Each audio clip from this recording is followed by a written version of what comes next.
Intermittent fasting is one of the most popular trends in men's health. The promise is simple: restrict your eating window, lose fat, and boost testosterone. But the evidence says something more complicated. Done wrong, fasting actively suppresses your testosterone.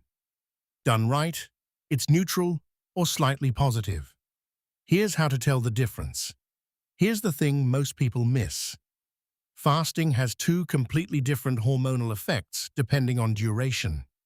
Short-term fasting, 12 to 16 hours, actually increases LH pulse frequency.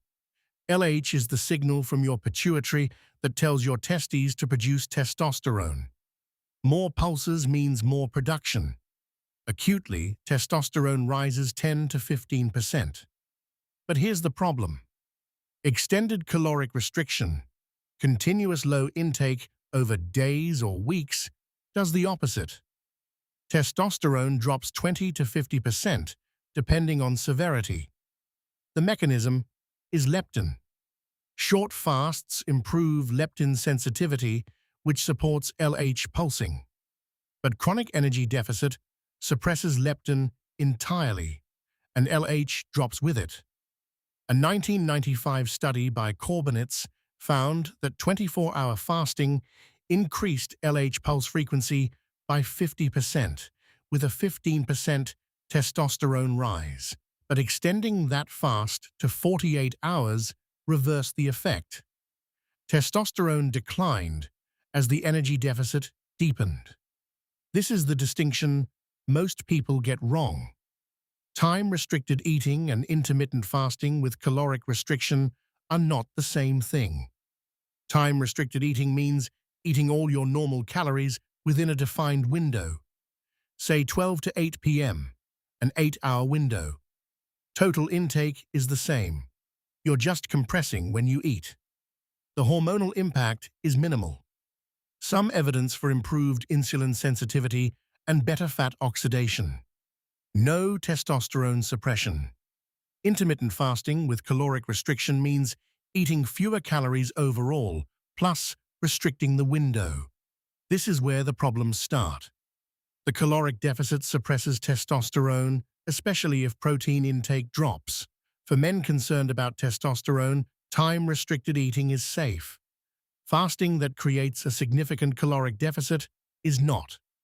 The eating window is fine. The missing calories are the problem. If you're going to do intermittent fasting, here's what the evidence supports. The 16-8 protocol. 16 hours fasting, 8-hour eating window. Stop eating at 8 p.m.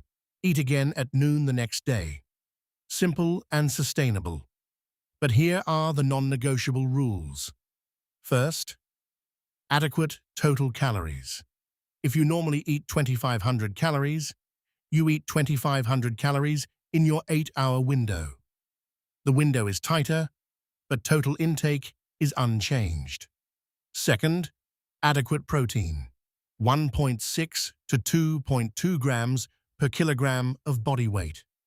If you're eating less frequently, this is even more critical. Spread it across your meals. Third, no extended fasts.